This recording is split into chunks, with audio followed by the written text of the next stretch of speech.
Retro. Hi, this is Fred Tatasciore, and you're listening to Dennis and Jay on Podcast Stardust. The Force is strong with both of them.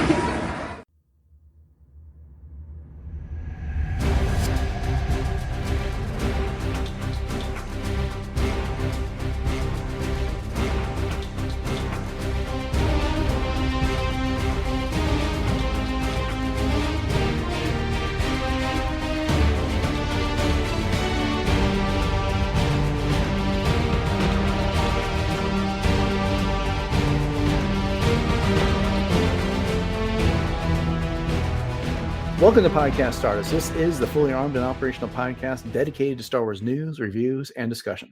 I'm Dennis Keithley. And I'm Jay Krebs. This is the way. It is Monday, and it's the start of a new week, and that means we're discussing the Clone Wars. With that in mind, Jay, you want to go ahead and remind everybody where we can be found on social media before we dive into this week's discussion? Absolutely. We are on Facebook and Instagram very conveniently at Podcast Stardust. All right. The dish is aligned. The signal is boosted to maximum output. The shield is down. We are maintaining our isolationist ways, and we are broadcasting to the galaxy. That was clumsy, but here we go. Nice. So we're discussing episode 12 of season 2 of the Clone Wars, which is called The Mandalore Plot. I can't wait to discuss this episode with you, Jay. But before we dive into the discussion, can you go ahead and give us the summary of the episode, please? Yes. And I have to say, I was so giddy when I saw that this was the one that came up. I was like, yes. So here we go. Rumors circulate that Duchess Satine of Mandalore is assembling an army and will enter the war on the side of the Separatist Alliance.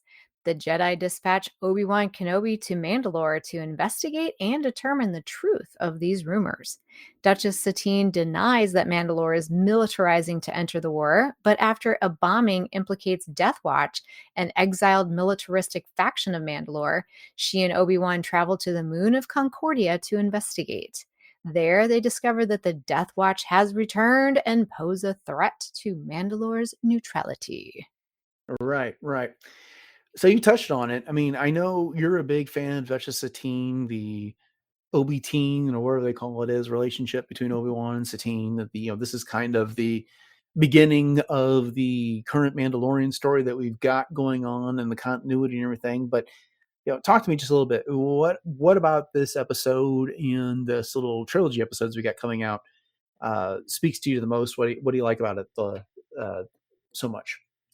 Well, first, I just have to get it out of the way that, of course, I was making all kinds of little comments about Obi-Wan saying certain things and around Duchess Satine, making little jokes about their relationship, so to speak. But I love all of these arcs with especially this one with Duchess Satine and the Mandalore arc, because it gives us so much culture and backstory to the canon version of what Mandalore is, how it has evolved, what the culture is. I think the Clone Wars did an amazing job of really spotlighting the culture. And I know Dave Filoni, actually watched the featurette this week. He goes into that a lot, talking about the way that the culture was so meticulously represented and the way that different things were reflected.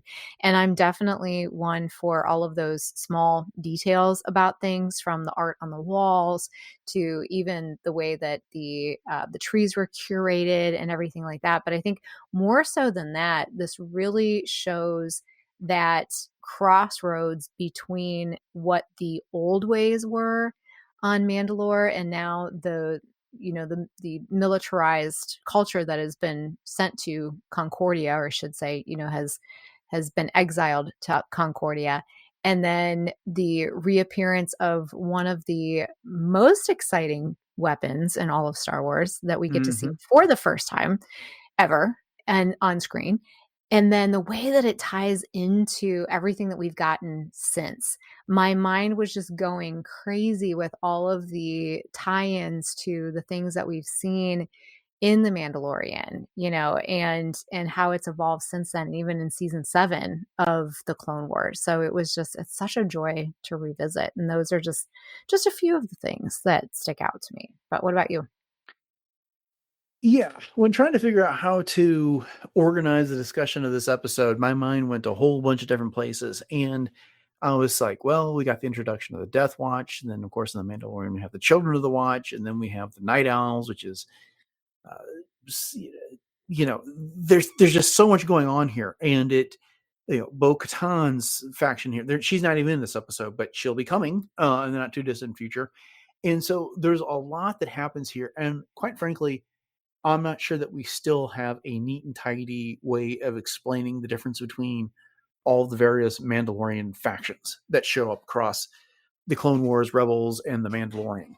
We don't necessarily need to have one there, but I'm with you. I like all the lore that we get with this. We get this notion, that Obi-Wan shows up on Mandalore, and he's talking about this Mandalorian that was guilty of kind of a domestic act of terrorism that killed himself rather than be captured.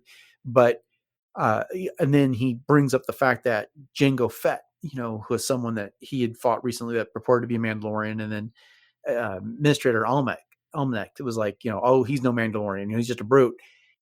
And there's all this stuff that's getting tossed on top of each other. And, even Satine saying that, we've rejected our warrior ways from the past. And now we're, the warriors are there on Concordia, and now they're back. We got the Death Watch here. And so, and not to mention, this is the episode that brought Jon Favreau and Dave Filoni together. Yes. Because, Jon Favreau did the voice of Pre Vizsla, and he was working on The Lion King at the time. And this is kind of like where that seed got planted, while they're doing work for Disney and Lucasfilm and all that Favreau thought about doing a Star Wars project in the future. And that he developed that friendship with Dave Filoni so that it could blossom into The Mandalorian and this expanded Star Wars universe that takes place between Return of the Jedi and The Force Awakens. Right. Yeah. And that's so exciting. It's so cool the way that it ended up turning out, that they would be, so creatively connected after this. Mm-hmm. It's amazing. One other thing that's really cool at the beginning of this episode is, and I can't remember if it is in the kind of the opening narration or whatever, but there's this casual mention that Duchess Satine, she is in charge of Mandalore, and she's also the head of these like 1,500 independent systems that want nothing to do with the war. It's like, how many worlds are there in the Star Wars galaxy? Because, if there's 1,500, and that's a sizable number, but there's even more Republic worlds and there's more Separatist worlds. And, there's no wonder, like, every time we get a new Star Wars project, they just give us a new planet name as opposed to going back to all the same stuff, except for Coruscant and Tatooine. They show up in everything. But, yeah. Yeah, But, I think, we have like the marquee worlds, and, it's sort of like, the big cities versus all of the little suburbs kind of thing. Right. But it's a significant number of worlds that the Republic and the Jedi are concerned about it, that they send Obi-Wan. And of course, he has this past relationship with Satine that gets alluded to, but not really explained here. What did you think about the Duchess? Oh, I love her. And the thing of it is, though, is that she's walking a really fine tightrope, because she wants to be a pacifist. She wants to be neutral. She wants to maintain nonviolence. And, and then on the other side here, we've got Obi-Wan, who's a Jedi, which, they have this banter back and forth about how, her saving him saving her. But, and then she says to Obi-Wan at some point, because Obi-Wan said, well, I wasn't the one that killed him. And she said, that's why I'm still talking to you, Yeah. Mm-hmm. But she wants to maintain this pacifist society. And as much as I applaud her for wanting to do that, and I think that the value system that she has is one that is, admirable, but at the same time, I don't know how realistic she is about being able to just, throw out the bathwater with the baby kind of thing, Mm-hmm. and understanding that you can't just do that and not expect that there's going to be people that are going to be sour about that. And in this case, we have this secret splinter group in Pre Vizsla and the Death Watch that, are very opposed to her point of view and the way that she wants to do things. So I think, bottom line, she's got some good intentions, but in the long run, I think that she's a little too idealistic for her own good. Yeah, I admire her because there was this military past on Mandalore that gets alluded to here. One point, Pre Vizsla, when he reveals himself to be the leader of Death Watch, before he was just kind of portraying himself as this administrator on Concordia. But he points out, that, hey, this is, he pulls out the Darksaber. It's not named that in this episode, by the way, but he talks about how it was stolen from the Jedi Temple at the fall of the Old Republic, which, man, the more I talk, the more like asides I want to address, but let's stay on focus, on point for the moment. And he's hearkening back to this Mandalorian past where they were warriors, they were conquerors, where they engaged in these wars. And they're kind of tacitly making reference to all the stuff that we knew was coming up through legends at the time about how the Mandalorians had this empire and they were spreading across the galaxy. The Knights of the Old Republic game made mention that about how they had this gigantic war with the Republic, which they ultimately lost. But again, this very militant culture that they were come up with. And Satine is putting that behind them so that their society can progress forward. But as with any culture, you've got that ultra conservative ideal, which was, this was the tradition. This is the way of our people. We should cling to that. And so you've got Death Watch, which I still don't entirely understand what that name means, but that's neither here nor there. And so they're there. They want to supplant her. And so, anyways, I've gone on an aside even after I said I was not going to. But her goals are noble, which is, we are not those people anymore. Their planet is devastated. They're living in these domes. That's the unspoken part of this, is that, you look, they fly through a desert to get through this dome city. And when they get there, it's people living on top of people. They've got it organized very well, so it's not so bad. But this is a planet that's been racked by war, and she's trying to find a way forward for her people. And that gets us into like what we see in The Mandalorian, when Bo-Katan shows back up with Din Djarin and the others, and they find those gardens underground. The one Mandalorian's like, it's like the planet has always had the ability to recover. It just needed time and space, which it wasn't getting while all these other things were going on. Right. Right. Yeah. No, I think that the Clone Wars does a really great job of setting up how the culture of Mandalore, is established and the history behind it as well. And it's really cool to see how they do it. For sure. Yeah. And for my money, the banter between Satine and Obi-Wan is only second to Han and Leia across Yes. Star Wars couples. I will agree with you. And they definitely give it right back to each other. That's for sure. Yeah, he's caught in that little stasis field, and he's about to be killed in a rock crusher. And she's like, wandering through the machinery, and it's her task to turn it off. And he's just kind of egging her on. It's like, Satine, I'm about to be killed. And I can't remember what the comment is that he makes, and she just kind of gives it back dry. It's like, I haven't saved you yet. I mean, it's just, she's very casual about it, but you could totally see Han and Leia in that position. Oh, for sure. Absolutely. Yeah, they do a very nice job of doing that for these two characters, but yet not make it seem like they're trying to recycle Han and Leia, which I think is a good balance to strike. Right, because that relationship is so iconic. You can't replicate Oh, it yeah. here. And not to mention, the whole idea between Obi-Wan and Satine is kind of a juxtaposition with Anakin and Padme, right? I mean, because they put aside their vows and their they didn't put aside the responsibilities, but they stepped back from the responsibilities enough that those two could get married and have a relationship.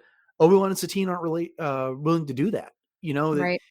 We'll find out in a future episode. Obi-Wan said that if you'd given the word, I would have left the order. Major Yeah. difference between him and Anakin. Anakin wanted it both ways, which was he wanted to be in the order and be married to Padme. Obi-Wan understood his vow, which was he was not to have attachments. And if he was going to choose Satine, that meant not being a Jedi in that case. Right. It was all or nothing. Mm-hmm. Yep. Very clear Yeah. line. Although I have to say, this is completely aside, but I've been wanting to tell you, when Obi-Wan is in that stasis field, like his uniform stays completely perfect. Like his comma doesn't come down over top of his, he's upside down. Yeah, but that makes sense to me because he's in the stasis field. Nothing can Sure. really, he can talk, but nothing else can really move. He can't do anything about it. So it makes That's sense that there would be okay. some uh, gravity defying characteristics of that field there. But yeah, it is kind of funny. I No, mean, that that makes whole sense. scene is just Mhm. humorous. You got those two Mandalorians that you could just see them salivating over the opportunity that Obi-Wan's going to get crushed in Oh, front of them, yeah. and all of a sudden Tegan shows up and ends the whole thing. Kicks a little canister into the grinder so he has something to leap off of, and then can kick them both and all of that. But the other thing that I found amusing was the scene. He's left the audience with Pre Vizsla and Satine so that he can go, quote unquote, meditate. And really what he's doing is he's sneaking around trying to find Death Watch. And then when he finds them, he's trying to talk to Satine after he's been captured over that earpiece. Pre Vizsla doesn't know that. And so she's trying to craft her responses to Obi-Wan and Pre Vizsla's questions at the same time and have it make sense without arousing Pre Vizsla's suspicions. She's kind of a terrible spy, though, because she Yeah. kept, touching her ear and just drawing attention to it, and I was cringing. I'm like, Satine, just leave your ear alone. You Mm-hmm. don't need to be touching it right now. Yeah, but she's never done anything like that. So, she was Right. doing the best she could, and she was kind of agonizing over it, and she had to think on her feet, so to speak. Mhm. But so what did you think of some of the things that came up here? Like, there's some of these references like the fall of the Old Republic, which is kind of a weird concept because we think of what happened after Return of the Jedi as the New Republic. So this should be the Old Republic, but this is just some republic. And there's something even old. And of course, we've been talking about a lot about the High Republic that came before this version of the Republic. So what is the Old Republic? Right. Yeah, I think it's all relative, Mhm. because it depends upon where you are in the timeline that you're speaking of. And we're looking at this from, the perspective of, okay, we can place this in the timeline as far as where this falls with the sequel trilogy, the prequel trilogy, the original trilogy, all of those different types of things. So, from the perspective of the people that are living in this time, you can kind of see where they would use those sorts of designations. Is the only way that I can reconcile that. Yeah. Yeah. And then, of course, we got the introduction of the dark saber here. Now, it's not, like I said earlier, it's not called that, but Pre Vizsla talks about how this was a weapon that was retrieved from the Jedi Temple during the fall of the Old Republic. And it's been a symbol for his people. And we know going forward that whoever has it has a right to the throne of Mandalore here. What do you think about its introduction in this episode? Well, I was trying to put myself back in time, thinking about the first time that I ever saw this, and I can't remember my exact reaction to it, but I just thought, "Oh, wow, a black lightsaber? What? How has this Mm-hmm. never been a thing before?" But it's so unique to the Mandalorian culture, and then just to learn that there was a Mandalorian Jedi, and this was unique to that particular Jedi. And I thought that it was such a great concept, and still do, that this particular weapon is aligned with such symbolic types of things. Not just symbolic, but also even in the idea that we know that it has its own, not really forceability, but everyone talks about how it's heavy, Mm-hmm. and to be able to wield it takes certain types of skill, and so it's a fascinating weapon, honestly, and the Yeah, way that it and resonates in the light. right, because so many of those aspects don't come till later. I mean, Right. Rebels and the Mandalorian, where you kind of find out like you can't fight it. You have to, you're fighting yourself, and when you're using it, stuff like that. Mhm. It's simply introduced as a weapon that was stolen from a Jedi temple during the fall of the Old Republic. There's no mention that the Mandalorian Jedi, whose name escapes me at the moment, that created. What's that? Tar Vizsla. Tar Vizsla, thank you. I kept Mhm. thinking Trey, and I knew that was not right. But that Tar Vizsla created it, and then the Mandalorian snuck in the temple to steal it. It was just that this was a weapon. I remember there being a little bit of an uproar when this episode came out. Like, well, how can you possibly have a black lightsaber? Because black is the absence of light. You can't. Even a black light is a kind of an ultraviolet light. It's not actually black when we see that in real world type of thing. But fortunately, we got past that, and we're just going with the cool of the dark Yeah. saber when it comes down to, and it goes on to have this Excalibur type of effect, and Mhm. we don't even get that in this episode. It's just that this is a legendary weapon, and it's something that was stolen by his people all these years ago, and now he's going to use it to defeat a Jedi, which he does not. But it comes like right off the heels of Pre Vizsla arriving on the scene right before he reveals himself to be the leader of Death Watch. There's the one Mandalorian who's crouching there who failed to kill Obi-Wan Kenobi, and Prey shoots him and says, failure. This is, the unspoken thing is this consequences of your failures, you get killed. But then he tries to defeat Obi-Wan Kenobi and fails and sends 3 other Mandalorians after Obi-Wan. So it's Yeah. kind of like, well, why don't you get killed for failure? What, I don't know. Did that stand out to you at all? Oh, yeah, for sure, and it made me pause to think, why would you get rid of faithful followers that are warriors for your cause? Yeah, you might have been upset that they didn't succeed exactly the way that you wanted them to, but why would you waste that person, literally and figuratively, just for that reason, other than just to assert his leadership and the idea that he is untouchable is about the only, things that come to mind.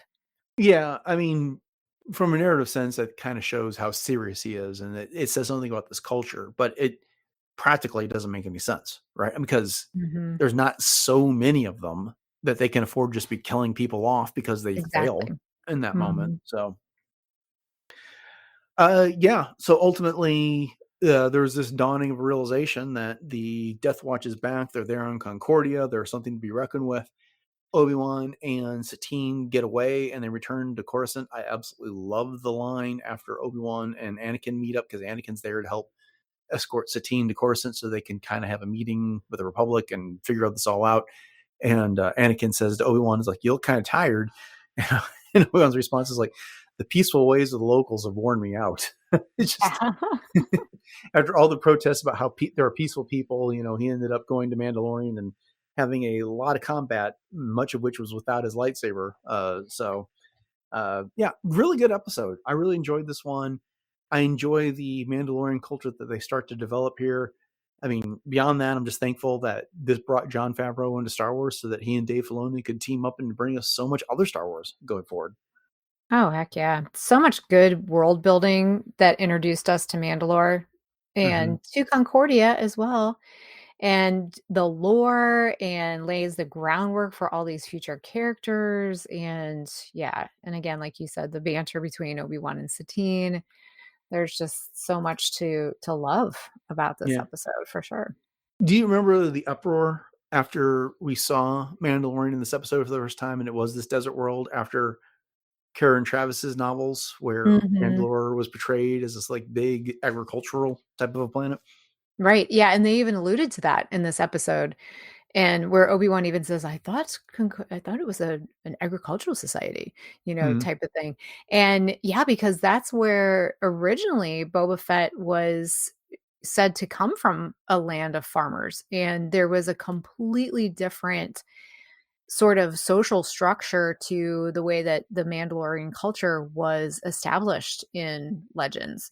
And Mhm. I know, I did have to wrap my head around that when these episodes started coming out in the Clone Wars because it was completely new. But of Yeah. course, I reconciled that just with the idea that, well, this is our new canon. So as much as I loved the old ways, so to speak, that was something that I could still enjoy but it had to be separate from the new timeline, so I just kind of embraced it. Yeah, but you also got to keep in mind this came out before they set aside Clone War, all those books as legends, because that was Did not till it? 2013. Yeah, this was 2009 when this happened. Oh gosh, okay. Yeah, Okay, yeah, and 'cause this yeah, that's true because when the Clone Wars was canceled was right after Disney bought it. So yeah, you're yeah, I absolutely mean, that yeah. announcement was made and they canceled it so they can make more stuff. And then Rebels Mhm. is what followed. Yep, And yep.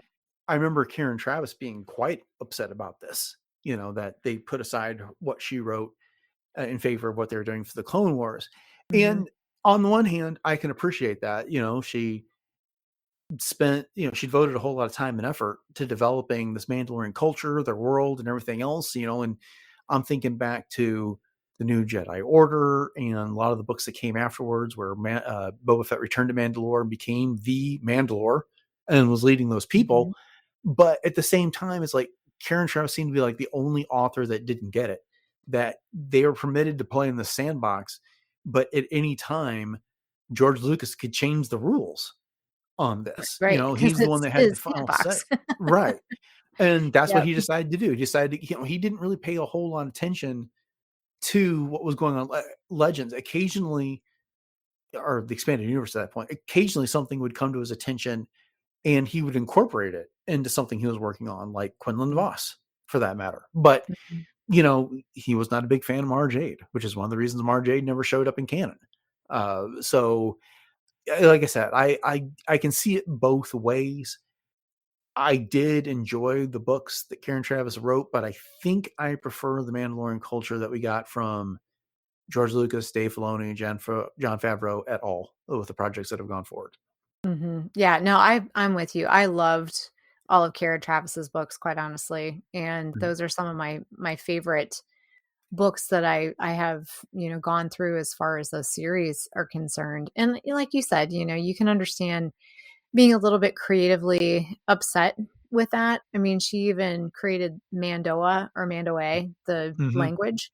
So, but then again, I mean, it's a great nod to the fact that you were able to establish such a legacy too, and such a wonderful thing going forward. So yeah, I guess you could definitely look at it both ways for sure. Yeah, But thank yeah. you for the correction on the whole timeline thing because yeah, I was not getting that correct, obviously.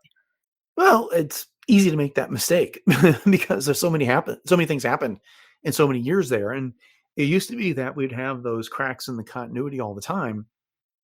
And then we had that promise when they put aside the expanded universe into Legends that wasn't so much going to happen anymore. Yeah. And as we've started to see recently, it is happening now that Yeah. they're telling inconsistent stories and they don't. And in a way, I'm thankful for it. I don't want to revisit this entire conversation because we talked about it a lot, especially this year. But back in the day, we had different levels of canon, and that was annoying to keep up with. G Right. level canon and all these other. We shouldn't have that. It should be it happened or it didn't. Mhm. Or if something is portrayed ambiguously across two different sources, then fine, you can believe either one that you want. But it's like if I want to structure an argument, if I want to recite a history, which one of these things should I look to? That's not to say I can't enjoy the other one as a good story, but what is the quote unquote history of all this? So Exactly. yeah. Exactly. So I'm assuming that because this episode or this arc of episodes in the Clone Wars did in fact establish what we now have as the new canon, is that this is something that's kind of, I don't want to say set in stone, but it's pretty much up there as Yeah, far these as days it seems to be continuity. pretty much that if it happened on screen, Yeah. then it's better than anything else. Mhm. Okay. I mean, that's Mhm. fine. I mean, the if you compare what canon discussions to legal precedent, whatever comes most recent is the way it is. It overrides everything that came before. The difficulty with that is that the likes of Pablo Hidalgo and others with the story group have basically written off all of the inconsistencies as different points of view. Right. Well, at some point, that's no longer satisfying. It's one thing if a character had a beard in this appearance and then did not in another one. Yeah. But it's another if, a character killed someone in this one and then did not someplace else. And we've just seen that in a number of places recently, and it's been happening more and more frequently. And Lucasfilm just does not seem to be concerned about the inconsistencies. It's supposed to be all one big integrated universe. Well, we also haven't heard them say that so much recently, have they? I mean, the last time I can think of that there was a significant statement to that effect was Ewan McGregor talking about the Obi-Wan Kenobi series and making mention of, well, if something happened in a video game 5 years ago, we have to take that into account. Paraphrasing, Mhm. words to that effect. But I can't think of anyone major from Lucasfilm talking about anything like that recently.